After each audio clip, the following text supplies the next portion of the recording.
Welcome to the Deep Dive. We take your sources and, well, we try to pull out the most important, insightful nuggets for you.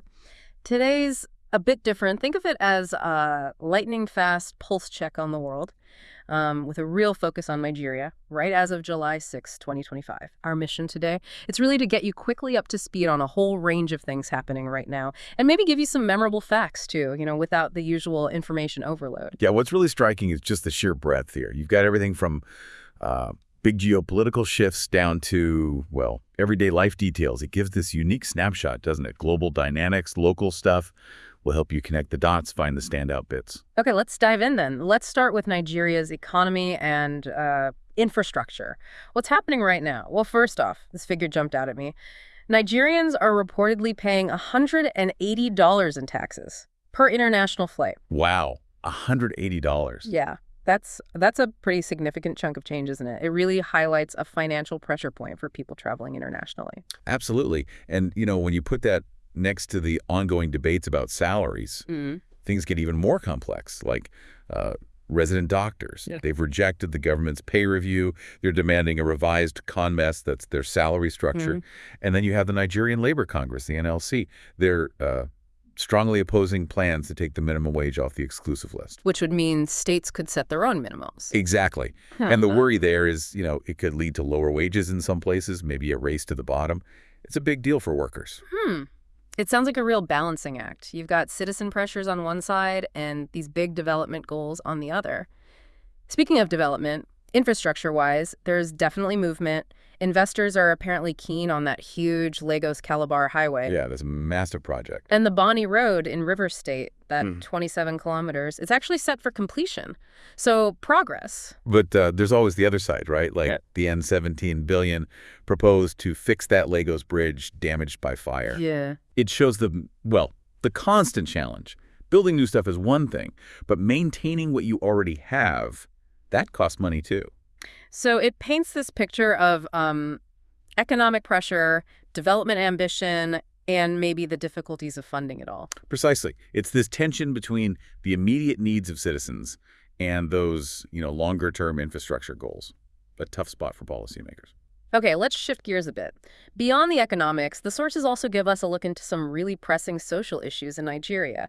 And some of these numbers are, frankly, quite sobering.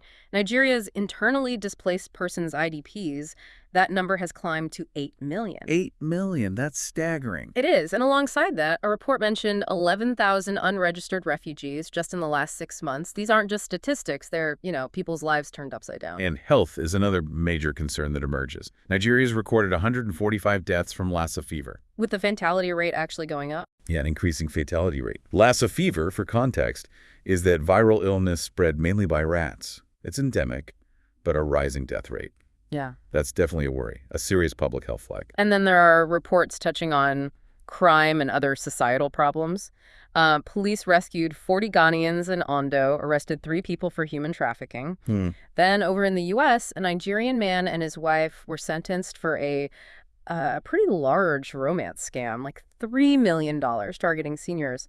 Shows how these crimes evolve. And locally, too, right? The arrest of a soldier in Adamawa over a phone repairer's death. Yes.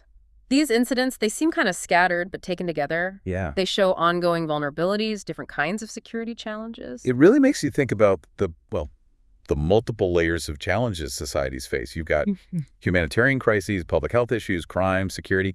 And the key thing is they're often connected, aren't they? What happens globally can impact locally and vice versa. Can't really tackle one without considering the others. Okay, moving on to the political sphere.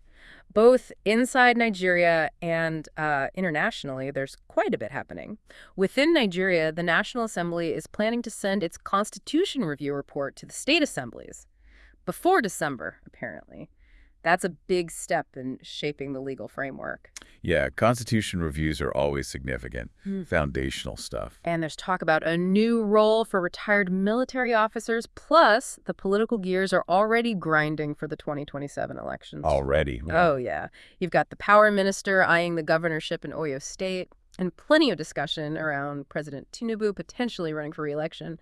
Politics never sleeps, it seems. It's interesting, isn't it? You see these efforts to maybe stabilize things, Constitution review, roles for military figures, but at the same time, the campaigning, the power plays for 2027 are clearly underway. It's very dynamic. And it plays out locally, too, in some quite specific ways, like the Senate refusing to recall Senator Natasha until she apologizes based on a court order. That's a fascinating institutional clash. A real test of power there. Definitely. And then you have ethnic or regional tensions, like the Ibibios opposing the creation of a proposed Abolo state. Shows how much identity and territory still matter in local politics. Absolutely. History, identity, Right. They cast long shadows. And even down to individual actions. Edo APC suspended a member because of a social media post. It's a reminder that, online stuff can have very real political consequences now. It all underscores that politics isn't just about the big elections. It's happening constantly at all levels in legislatures and communities, even online. It's this continuous negotiation of power and identity. Now, while Nigeria's story is central here, it's also tied into the wider world. And our sources picked up some pretty interesting global political developments, like Elon Musk launching an America Party, supposedly to challenge the U.S. political establishment. That's certainly a headline grabber. Musk does like to disrupt things, doesn't he? Yeah. An America Party. Yeah. We'll have to see what comes of that. Indeed.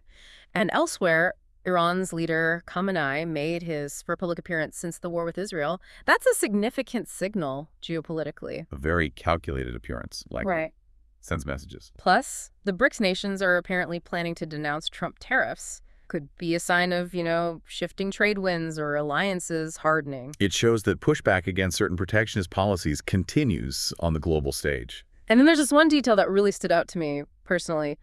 A Nigerian captured by Ukrainian forces. Oh. Yeah, apparently he was fighting for Russia in exchange for a reduced jail sentence back home. Wow. That puts such a human face on these huge geopolitical conflicts, doesn't it? Desperation, recruitment, the individual caught up in massive events. Exactly. It really grounds these big international stories. Okay, so we've hit the main currents, but, sometimes the little details, the unexpected facts are just as illuminating. Let's look at some of those. Did you know that Times Square in New York, it wasn't always called Times Square? No. What was it? It used to be Longacre Square. It only got renamed in 1904 when the New York Times moved its headquarters there. Kind of neat. Huh. Changes the whole feel, doesn't it, knowing that? And speaking of history, how about this one? The 1908 London Olympics. Go on. The Russian team showed up 12 days late. 12 days? Why? Because they were still using the Julian calendar, not the Gregorian calendar that everyone else was on. No way. That's brilliant. A calendar mishap causing an international Olympic delay. It's a great little reminder of how standardization happens and the bumps along the way. Or switching gears completely, this story from Thailand. An 8-year-old boy rescued after living with dogs. He couldn't speak human language. That's incredible. Heartbreaking, but also kind of amazing in terms of resilience and adaptation. It really is. And on a much lighter but still surprising note, health.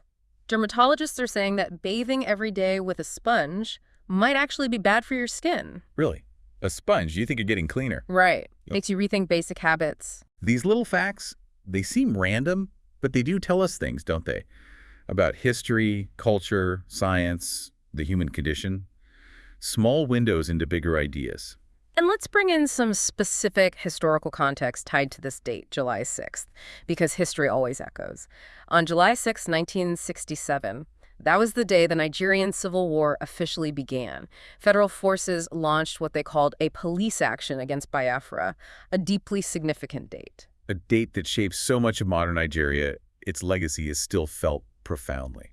And then fast forward to July 6, 2006, the Nathula Pass reopened. Between India and China, part of the old Silk Road. Exactly. It had been closed since the Sino-Indian War back in 1962. So its reopening was a big deal, reopening trade, reopening connections after decades of closure. These two events on the same date, they really illustrate that sweep of history, don't they? Conflict and division, but also reconciliation and reconnection. It shows how the past shapes the present in complex ways. So after this whirlwind tour, what's the takeaway for you? Hopefully you've got a clearer, sort of condensed picture of a really dynamic moment in time. Yeah, I think this kind of dive shows how all these different threads, politics, economics, social issues, history, even quirky facts weave together. you start to see how specific policies in Nigeria connect to global trends, how human stories reflect bigger challenges, how the past informs today. You're hopefully now better equipped to, connect some of those dots yourself, Right. to see both the big picture and those telling little details that make up our world right now. And maybe we can leave you with one quote that appeared in the sources. It's simple. Only do what your heart tells you. It's an interesting thought, isn't it? In a world just flooded with information, with so many demands and opinions, how do you actually listen to that inner compass? Something to maybe chew on until our next deep dive.